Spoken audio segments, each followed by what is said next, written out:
This is Carina from Break Fear, Find Freedom. And today I'd like to just speak a bit about mental health, addiction, and all the things that go into it, making it like it's all intertwined and really quite ugly on many aspects. And sometimes we shy away from it because we're afraid, because we don't understand what it is. And other times, with this, people that are in that kind of mesh of stuff don't know how to deal with it. And sometimes some people don't survive, and others try to get out of this life at all costs. But God has another plan for them, and they survive. Today's beautiful guest is Devin, and his story is a beautiful one. Well, at the beginning, maybe not, but I think it's coming out to be a beautiful one. So sit back, relax, grab your coffee, and just listen to the beautiful insights that are bound to come out of this one. Hello, Devin. How are you? I'm doing great. Thank you so much for having me. I've been looking forward to coming on this podcast for a while. Thank you, Devin. Thank you for being here. And it's been so like we've had all these things coming together, like what looks like all these blocks, but really we were meant to meet today. Yes. So tell us a bit about who Devin is, and tell us a bit about your story. Okay. Well, I'll go back. Well, I'll start off right now. Right now, I am 40 years old. I am a certified peer support specialist for a large mental health organization here in San Diego. And I love what I do. I work at a crisis house. And the one reason that I love it, among many others, but it's kind of like my story of redemption. Every day I go into this crisis house, which is it's a big, like 3-story mansion. And we have like sometimes 17, 19 people that live there at the same time. And it takes me back to 2003, where I was also it was like a crisis house. It's called a sober living home. So they weren't taking care of any sorts of mental health issues. Like we didn't have a counselor. We didn't have anybody administering medication. It was strictly for those that had alcoholic and addiction and not really severe mental health conditions, even though that's what I thought mine was. I was addicted to marijuana, and I believe that's also as a result of the mental illness. But let's go back to the sober living in 2003. I was so depressed that I wanted to give up. I mean, I remember going to sleep, wishing that I wouldn't wake up. I remember waking up and wishing that I was asleep. And that was just my everyday modus operandi. And the reason why it was so hard was because for most of my life, I had it so good. I was such a good kid. I got all A's. My dog was my best friend. I traveled. I went to Hawaii, Costa Rica, down mainland Mexico, all surfing with my dad. I was a junior national volleyball player. I mean, like in high school, I was like voted like most likely to succeed. And then to go from that, and then I went up to college. And in college is when I started experiencing the symptoms of depression. Was the first time that I cried myself to sleep. Never done that before. And then I got addicted to marijuana, and man, I was so lost into it because it affected me more than everybody else. They all wanted to. The people that I smoked pot with, they wanted to, go to sleep or go get pizza. For me, I wanted to. I had all these ideas and all these creative ideas. I wanted to write journals. I wanted to watch movies. I had this creative side of me just kind of came out when I got high, and it actually became a problem because I wasn't able to blend my regular life, my sober life, my comfortable life with this new kind of I would call it like an exotic. It was this. It was seductive, and it was spiritual. I mean, I became a spiritual, wanting to be in the now all the time. I wanted to quote all these different philosophers, and the problem is it was very lonely. Okay, because nobody could really relate. I didn't think that there was anybody else like me. And so in that case, I thought I was the worst in the environment that I was in. I dropped out of school. I got diagnosed with depression, got diagnosed with schizoaffective disorder. And then finally, I got diagnosed with, actually, that was after my accident. What happened was, like I said, I was in that sober living home. And I remember walking up the stairs, and like the spirit that was inside me, it jumped out of me. It left. And I said, okay, now it's time. Now it's time, because the day before, I was on the balcony of this house, 3 stories, in a fetal position, crying. And the crying, not just regular crying that you see people. This is a soul anguish crying from my whole being. And it was, I wasn't sure. Do I want to stay or do I want to go? I didn't know. I did not know which would happen. And there was nobody that interfered. I'm not saying it was anybody's responsibility, but I did tell them that I was going to hurt myself, and they sent me to the mental hospital. The mental hospital sent me back the next day saying there's nothing wrong with him. And I don't remember doing it, but apparently I remember waking up in the hospital, in the intensive care, actually, after being in a morphine-induced coma for a week, not being able to feel my legs. It was really strange. Nobody said, "Oh, you're not going to walk again," but I remember like waking up. I said, "Okay, I'm just too tired. Okay, I want to go outside. I'm just too tired." This feeling of being tired, I think was kind of symbolically of me just being tired of living. But the fact is, I still had some life in me. I still had some enough energy to be able to survive. The ER doctor told my dad that I wasn't going to survive it. My lungs collapsed. I lost too much blood. My injuries were too severe. And so basically, in that intensive care, I made it out of there. I didn't really get that. I don't really remember. There was some pain. There were some things that were painful. Like they had this suction thing that went into my lungs. That was really painful, actually. And but I remember telling the nurse, "Say, you know what? If you knew how much that hurt, you wouldn't be doing this job." I remember saying that to the nurse. But the will to live actually came back in the rehab right here in San Diego. The actual will, the actual thinking, you know what, life might be able to be good. And that was when I had visits from not only my family, extended family, friends from high school, teachers from high school, neighbors, all these people that I didn't realize like loved me and care about me. I kind of forgot. If anybody knows anything about, well, I'm sure a lot of your listeners do, but suicide. When I was there, I wasn't thinking about anybody that I would hurt. All I was thinking about the pain that I was in. That's all I was thinking about. That's all I could think of. And I tell people now that like you're in a lose-lose situation. I said either you're going to survive, and which most likely you're going to be unsuccessful.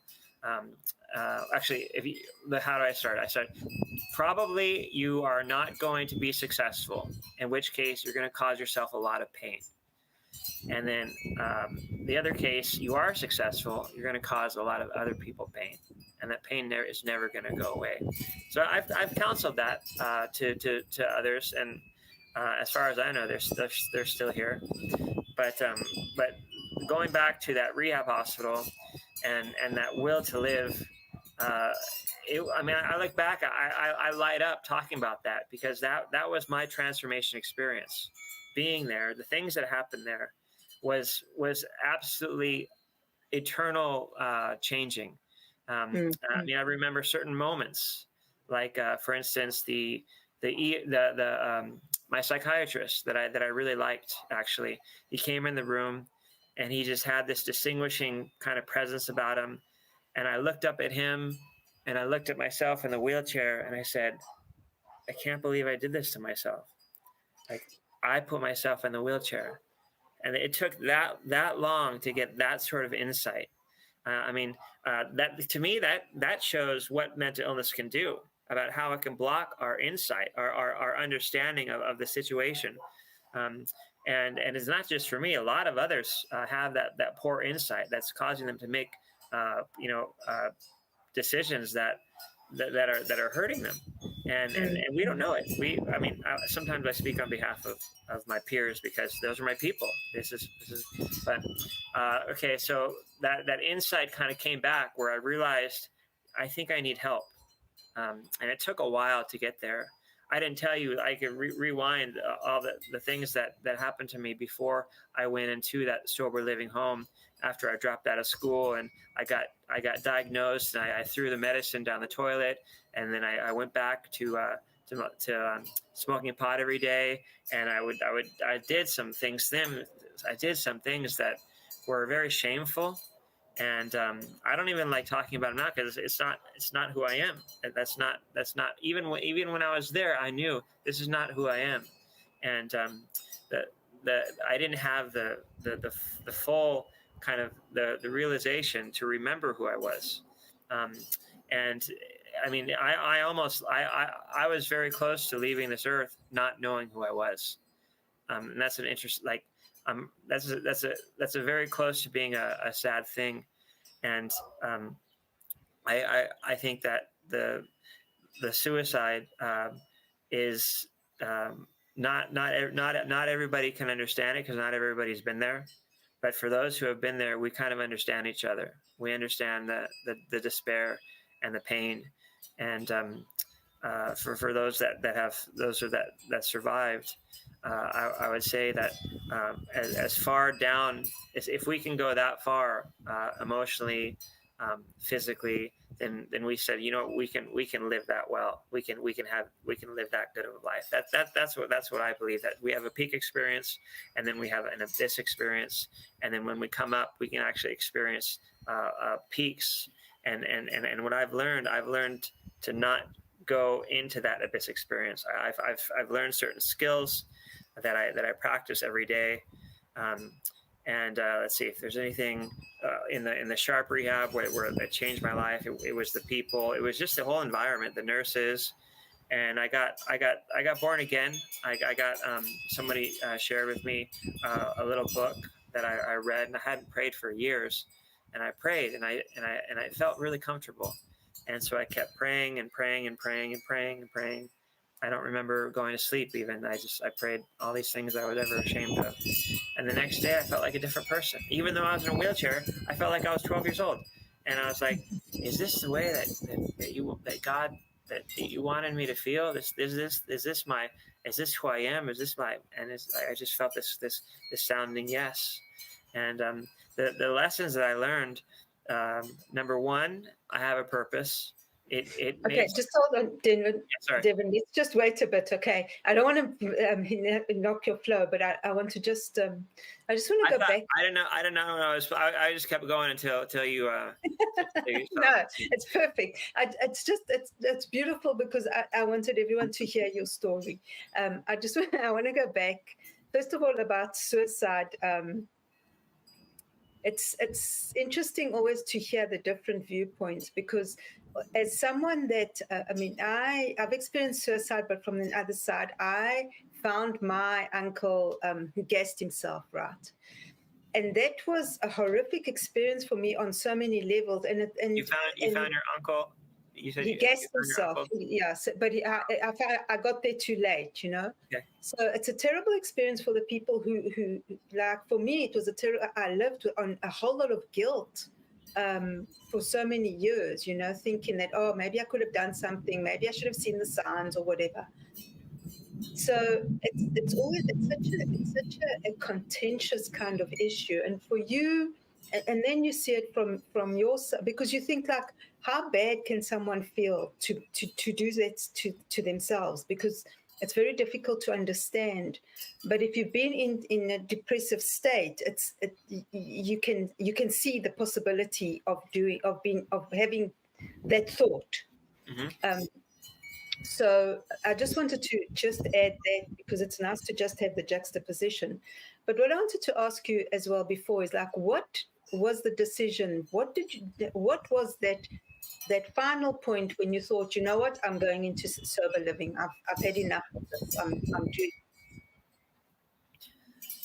That final point it was a conglomeration of so many things, and I was still unbalanced. I was like just like this. Like I did not know what kind of. I was manic, and then I was depressive. I was manic, and I was depressive, and that being I was tired. I was tired, and I was tired of being alone. I was tired of being alone. I mean, now there's all these people around, and I felt so alone, and I judged myself so much. I was tired, and when I was in one of the groups, someone said something about suicide, and I was like, oh, maybe that's an option. And once that thought came in, it became like an addiction. I kept thinking about it. Every time I reached that low moment, I said, you know what, maybe there's a way out. And then I thought of certain ways to do it. But I remember that's right around that 4-month period is when I got that idea, and the idea came worse and worse and worse, more and more and more. And then what happened? Like, what was the breaking point when it just happened? Or what happened when you decided to do it? Was it just a decision, or wasn't it?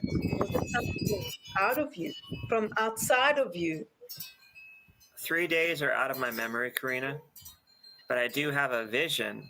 Honestly, like I don't have a vision of me going off the ledge.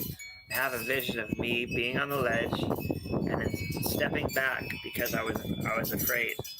And as I stepped back, I didn't go down to the ground. I stepped back and I went up, like a whirlwind. I literally went up, and then I disappeared in the not so high above the sky, like before the clouds, but like, it was like that's what I remember actually. Oh, that's quite interesting. So you could have had an out-of-body experience or whatever. I mean, who knows? And when you woke up, that you realized you were alive, but you couldn't walk, like, how much pain and fear were you in at that moment, or not? Not. I was just in total shock of just being alive. I wasn't like, oh my gosh, I'm so happy I'm alive. I was just like, I don't know what's going on, but it's not as bad as it was. that's kind of the only. It was just kind of, I was kind of like in shell shock, and I'll do whatever they say that I need to do, because there's really no other option. Yes. And then fast forward, and now, so, and what made you decide to go into sober living, or was it just something after rehab or whatever that just happened? It was my decision.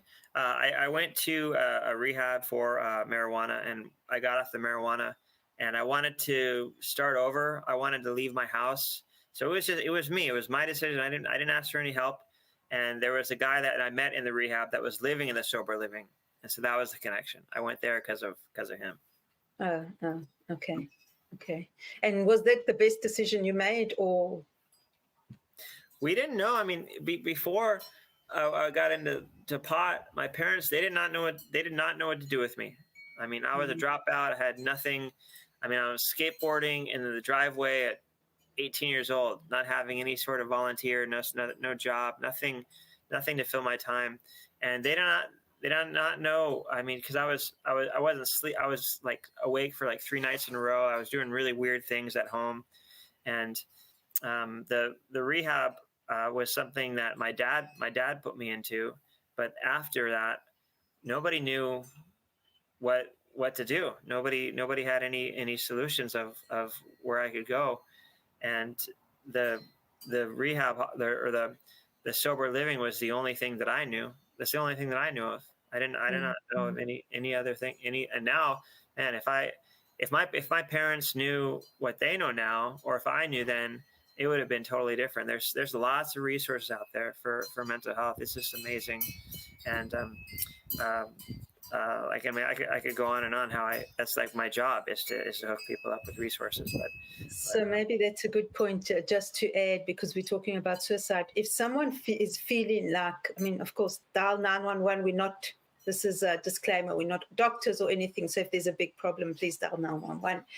But what resources, what can people do if they feel like, you know what, it's the end of the world, I want to end this and I want to, because you hear of people, you know, I'm close to the railway station here, and you hear of people walking like across the railway station and whatever. I mean, it's especially going now towards the end of the year with Christmas and all the holidays coming up. What suggestions would you give to people? Well, what I've done before with people, I've called the number with them, not very many times, but it used to be 888-724-7240. That was the access and crisis line. But now, all across the nation, they've got this thing called, I think it's 988.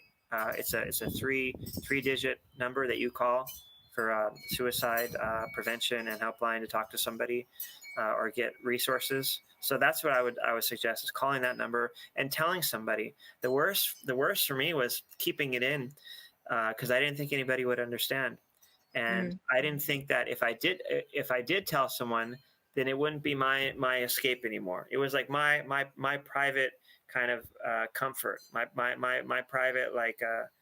my private life. And if I told someone, I wouldn't have that as an option. It was sick. It was. I mean, who am I to judge it? But looking back at it, it was a cycle. It was a sick cycle where if I didn't think I would tell if I told anybody, then I wouldn't have it anymore. But if I didn't tell anybody, then I would have it, but it would get worse. And so it was just like just going on and on. And it was a terrible place to be. And I was in that place for almost 4 months. Wow. Because there's also a lot of shame and blame, I'm sure, involved with this. And you're also scared of judgment, right? On some level. You're afraid of being judged on some level. If someone will just like, maybe, you know, what's wrong with you? Just be quiet, get over it, or whatever it is. Oh, yeah, definitely. Yes. Yes. So that's a good thing. So don't get caught up in judgment and shame and blame within yourself. You have to break the cycle somehow. And what if someone hasn't got anyone to talk to, or what if someone doesn't have the courage? What do they need to do to get that courage to speak up? Because a lot of times, like you were saying, you know, it's like, oh, I need to keep this close to my heart just in case, so that I've got the power, or whatever it is that you were feeling. I would definitely, when something that I didn't know back then, but now I do now, I would definitely pray and listen to your own voice. Listen to, and if you're saying good things, or if you're saying negative things, if you pray and you find a way to build your faith, whatever is most convenient. But I think hearing your voice helps a lot, because you don't get just stuck in your thoughts, and adding something to that voice, adding like a positive declaration, or a Bible verse, which I didn't know back then, but I do know now the power of that. Or and it's hard. I mean, when we're not balanced, it's hard to just even meditate. When I'm balanced now, I can meditate for like 5 minutes. But back then, oh man, I couldn't be in my body and just like think about it and being okay just for like 10 seconds. It was uncomfortable. So I wouldn't say like meditate. I would say focus on your breath, and maybe do something to change mindset, like exercise. And so, I mean, if there's something in front of you that's convenient, that's spiritual, that's mental, that's physical, or that's sometimes it's just getting to a new environment, doing something in order for you to think a little bit differently, just a little tiny bit.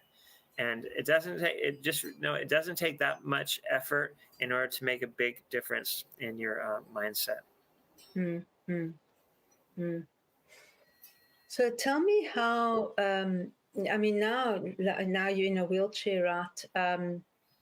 How different would your life have been I mean, okay, that's not even a question. That's a silly question. Did you Sorry. say lack of feet? I'm saying, like, now being in a wheelchair, what do you have any regrets about having done what you did? Absolutely not. I tell people that this is what I needed in order to live well. This is something that how do I say it? I talk about God and how it's amazing how God worked in my life to be able to um, basically have faith again. I lost it. I lost my faith, and it's amazing. I got it back even better than ever before. It's so interesting how sometimes things happen and they turn out to be a blessing, right? And looking, and this might sound contrite, and I don't mean it that way, but if you look back on your life and you think, well, even if I had done something else, this turned out the best way. So that's what I'm hearing you say. Even though some people would say, like, "Oh my word, you can't walk," but on the other hand, you're living a much better, richer life, even without in a wheelchair. Yeah, a lot of people they see me in a wheelchair and they, oh, I'm sorry, or oh, too bad, and like I don't accept that. I don't receive that. It's not a bad thing. I mean, if they knew my story, like I'm telling you, they would understand. Wow, that's a really wonderful thing that happened to them. Yes, and now I'd like to just go back because you were talking about your childhood. I mean, you were brought up. You went skating. Were you in San Diego? Were you brought up? Are you born and bred in San Diego? Did you come here later? Grew up in San Diego and lived in Scripps Ranch and also La Mesa because my parents were divorced. But I had it so good. I mean, I got to tell you, um, I had everything that I wanted. I had a car when I was 16. I graduated early. Like I graduated a year early from high school, and I could have gone anywhere. I could have taken a year off. I could have gone to the Naval Academy. I could have gone to Europe and backpacking or whatever. Um, I had everything, and I didn't have any signs or symptoms of a mental illness.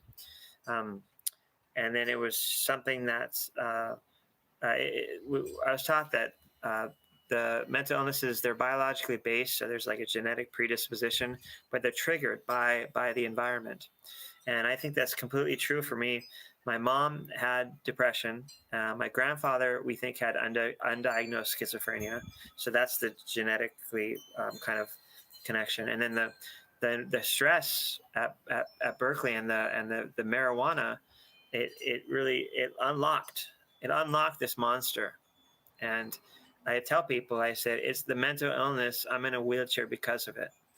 And but I'm also doing great now as a result of my transformation that took place as a result of being in a wheelchair.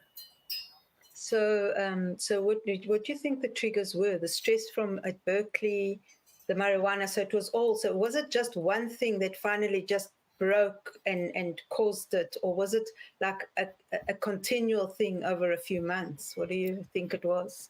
It was the environment. I don't think I was ready for a huge school like that, and I didn't have enough awareness. I mean, I think my lack of insight was already down. I think I already had just kind of this naive.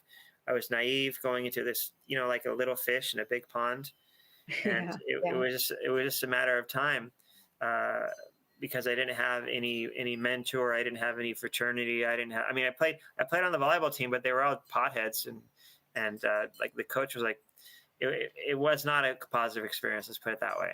And but that just being in that environment, it was almost like the perfect place for me to develop a severe mental illness. I mean, I hung out with some of the homeless people there. We would smoke pot together, and they shared these ideas about, the galaxy and like what do you call it?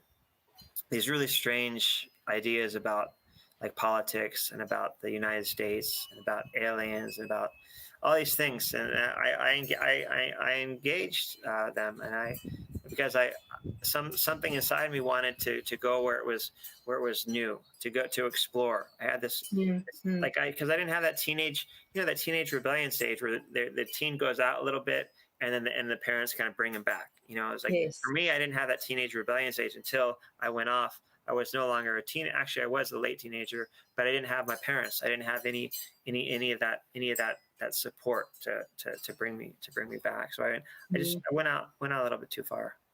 Mm-hmm. So the best thing now is that you've got that experience and you can assist people, because that's what you do now, right? You can see the signs and help people to step over that and not go to the extremes like you did, right? Yeah, that's exactly it, and that's why I call it like my redemption, and it gives me such purpose when I go into work. It's like, what happened to me, I do not want to have happen to them. That's like my main, and it's so fulfilling, because the place that I am at, I mean, I've had people start that I share my story one-on-one, of course, and then they'll start crying, a beautiful, beautiful, beautiful cry, not like it's like a one of those soul cries, just like just a beautiful cry. I said, I realize now, when I wanted to hurt myself, what I could do to myself. I never saw that I would hurt myself until I saw you in a wheelchair. And it's kind of, I said, I'm glad you get it. And Wow. that's happened several times, actually. So it's actually beautiful, because you're the example and you're living, so people can look up to you and you're the inspiration and you're living that example uh, for change, right? Yeah. So you really are being the change in the world, Devin.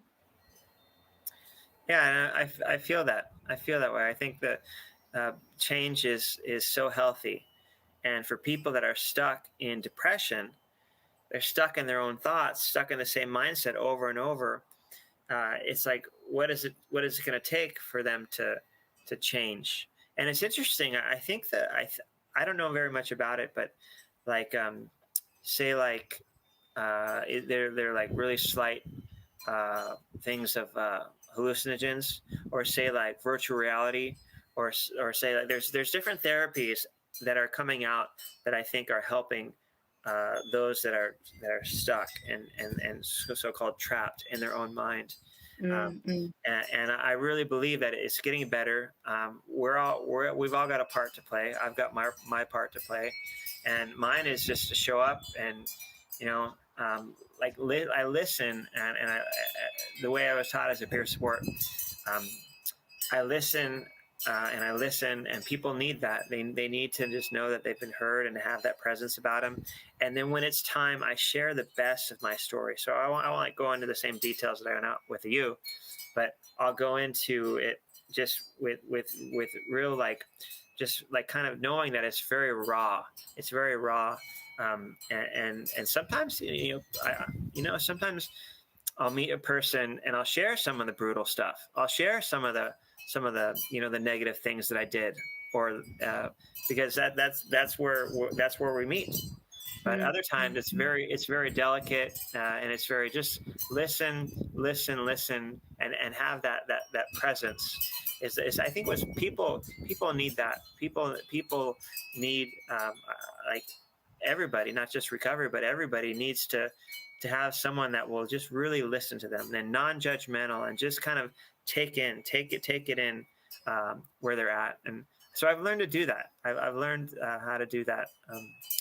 It's been quite a journey, quite a job that I've got too. It's beautiful. So are you much kinder to yourself now as well? I do what to myself? Are you much kinder now my to gosh. yourself? Yeah. It's amazing. The whole wellness. I did not know what wellness was. It took me a while to understand that after I got in a wheelchair, even. But once I got some good understanding of wellness, it's wonderful. Life's amazing. This is the best life's been. I love that. So tell me then, Devin, have you found freedom? yes, you know what? I found freedom in many ways, and it's interesting how the mind is, the mind-body connection. So like, I've gone through a lot with my body, but I've learned how to transform my mind to the point where it's sometimes it's not as hard as it was, or sometimes even better than it was. For instance, I played pickleball today. I played over at the local YMCA, and I'm the only person in a wheelchair. Everybody else is able-bodied, and they all know me, and they all embrace me, and a lot of them like to play with me because I win. I know how to win, but like, and so that is. Well, I used to play tennis when I was able-bodied, and I was good going up to high school, and being out there on the pickleball court, I don't even feel like I'm disabled, and to me that's such freedom to be able to have what I used to have, but even better. It's the most amazing feeling, and I don't even feel like I'm disabled. So in that sense, yeah, I have found freedom. That's so cool. And that's perfect, playing pickleball. That's okay. I have to ask you just one question now. As you were talking, I was thinking about how easy is it it's life around you accessible now, being on a wheelchair, because you hear about access being not so easy or whatever. Is it better now? It's so accessible. It's like, it's not fair. I mean, a lot of places I get to go in the front of the line because I'm in a wheelchair. I mean, there's even without curbs, like I'm able to go in and out, and stairs. I don't do stairs, but if I need to, I'll have people help me. So basically, everything is accessible here in the United States. I know one time I went on a cruise to Mexico, and it wasn't so much with the stairs. It was like a little bit, but I don't mind asking people for help. And sometimes a little bit of inconvenience is actually a nice thing. I mean, you get to like sometimes, like I'm driving and I've got a ramp on my side, and someone will park in the place where my ramp was, and all I do is I ask someone, "Hey, can you back out my car for me?" Because I can't get in. And everyone's great. And sometimes I'll strike out the nicest conversations with people, just asking them for help. I love that, and even that on its own is very humiliating. Not no, that's not the right word I'm looking for. I'm saying it takes a lot of courage, because a lot of times we as people are so afraid to ask for help because we don't know. So that's already a big learning curve as well for you, right? And I'm sure you've made a lot of friends as well by asking for help. You've probably had the most beautiful conversations. And that's something that I didn't have when I was able-bodied, Carina. I was very prideful. Even at the school with like 20,000 people, I did not even know where the counseling office was. And after being in a wheelchair, I have to ask for help in order basically to survive. And that sort of feeling of humility, I mean, I know I want to say Matthew 5, chapter 5, the Beatitudes. Jesus says that blessed are the meek, for they shall inherit the earth. That meek spirit. I know now what the meek spirit is. I did not know before, but it's basically humble. It's gentle. It's broken. Broken doesn't have to be a bad thing. Broken can be a very powerful thing, and it's an amazing place to be, because I think that's a sign of a child of God, is having that meekness on the inside. And I'm blessed that I know how to. Well, I wouldn't be able to, being in a wheelchair. You have to ask for help, and it's almost like this is something that happened to me in order for me to learn that lesson among many others. Yeah, it's amazing how we just learn the lessons we forced in whatever way. Yeah. So that's beautiful. So you're really an inspiration, Devin, an inspiration, and your attitude is I love your attitude. It's such a positive attitude, and you're an example to society, right, and to the community. So that's pretty awesome. So tell me, before we go, what advice would you give people today on this beautiful day? Well, for I guess for people for mental illness, for those looking at them, it's not their fault. Like if you see them that they're in denial, or us, if you see us like in denial, like what's wrong with you? Why don't you accept that you have a mental illness? Why don't you get help? Why do you keep doing such and such? Um, it's not our fault. It's we have a certain lack of insight in our brain biology that causes us to see things or to do things differently. That causes us not to get help when we really need to get help, and doing things that are just kind of strange. We're doing our best. We're doing our best to reconcile the life that we've lived into these really strange kind of symptoms that are going on in our brains that we're not really getting proper help for. And then for us, for the peers, those that have lived experience with mental illness, having that lack of insight, you gotta accept that there's certain things that you don't see, that you think differently now than you did when you were most of your life even. And when you're able to accept that, then you can do something about it. And the good thing about insight is you can always gain it. There's always ways to gain that insight back.